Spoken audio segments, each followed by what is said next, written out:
ಗಡಿನಾಡ ಸಾಹಿತ್ಯ ಸಾಂಸ್ಕೃತಿಕ ಅಕಾಡೆಮಿ ಕಾಸರಗೋಡು ಇದರ ವತಿಯಿಂದ ಕಯ್ಯಾರ ಕಿಞ್ಞಣ್ಣ ರೈರವರ ಕವಿತಾ ಕುಟೀರಕ್ಕೆ ತೆರಳಿ ಅವರ 104ನೇ ಜನ್ಮದಿನಾಚರಣೆಯನ್ನು ಆಚರಿಸಲಾಯಿತು.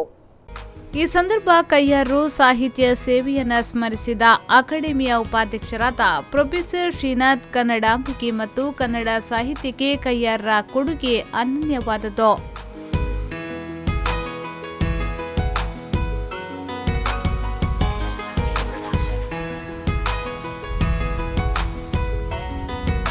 ಇದೇ ವೇಳೆ ಕಯ್ಯಾರರ ಸಾಹಿತ್ಯ ಸೇವೆಯನ್ನು ಸ್ಮರಿಸಿದ ಅಕಾಡೆಮಿಯ ಉಪಾಧ್ಯಕ್ಷರಾದ ಪ್ರೊಫೆಸರ್ ಶ್ರೀನಾಥ್ ಕನ್ನಡಾಂಬಿಕೆ ಮತ್ತು ಕನ್ನಡ ಸಾಹಿತ್ಯಕ್ಕೆ ಕಯ್ಯಾರರ ಕೊಡುಗೆ ಅನನ್ಯವಾದದ್ದು.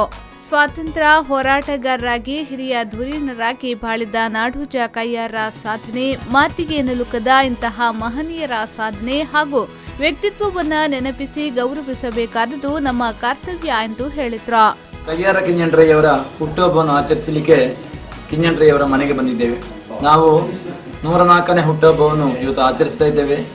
ಮಹಾನ್ ಕವಿ, ಸ್ವಾತಂತ್ರ್ಯ ಹೋರಾಟಗಾರ, ಪಂಚಾಯತಿನ ಅಧ್ಯಕ್ಷನಾಗಿದ್ದುಕೊಂಡು ನವಜೀವನ ಹೈಸ್ಕೂಲ್ನಲ್ಲಿ ಅಧ್ಯಾಪನ ಮಾಡಿಕೊಂಡು ರಾಷ್ಟ್ರ ಪ್ರಶಸ್ತಿ ಪಡೆದಂತಹ ಮಹಾನ್ ಕವಿ ಕಯ್ಯಾರ ಕಿಞ್ಞಣ್ಣರವರು.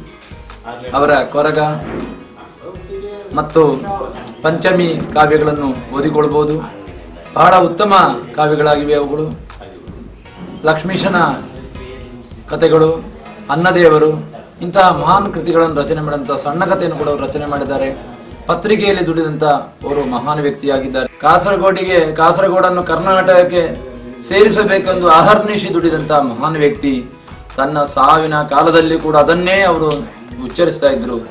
ಈಗ ಕಾಸರಗೋಡಲ್ಲಿ ಕನ್ನಡ ಕಡ್ಡಾಯ, ಕನ್ನಡದ ಮಕ್ಕಳಿಗೆ ಮಲಯಾಳ ಕಡ್ಡಾಯ ಅಂತ ಹೇಳುವಾಗ ಅವರಿದ್ರೆ ಅದನ್ನು ಎದುರಿಸುತ್ತಿದ್ದರು. ಕಾರ್ಯಕ್ರಮದಲ್ಲಿ ಗಡಿನಾಡ ಸಾಹಿತ್ಯ ಸಾಂಸ್ಕೃತಿಕ ಅಕಾಡೆಮಿಯ ಕಾರ್ಯದರ್ಶಿ ಅಖಿಲೇಶ್ ನಕುಮುಕಂ ಅಧ್ಯಕ್ಷತೆಯನ್ನ ವಹಿಸಿದ್ರು. ನವಜೀವನ ಪ್ರೌಢಶಾಲೆ ಬದಿಯಡ್ಕ ರಕ್ಷಕ ಶಿಕ್ಷಕ ಸಂಘದ ಅಧ್ಯಕ್ಷರಾದ ಅಶ್ರಫ್ ಮುನಿಯೂರು, ಶ್ರೀಧರ್ ಮಣಿಯಾಣಿ ಬದಿಯಡ್ಕ, ಕಯ್ಯಾರ ಸುಪುತ್ರ ಪ್ರದೀಪ್ ರೈ, ಆರತಿ ಪ್ರದೀಪ್ ರೈ, ನವಜೀವನ ಶಾಲಾ ಶಿಕ್ಷಕಿ ಪ್ರಭಾವತಿ ಕೆದಿಲಯ ಮತ್ತಿತರರು ಉಪಸ್ಥಿತರಿದ್ದರು.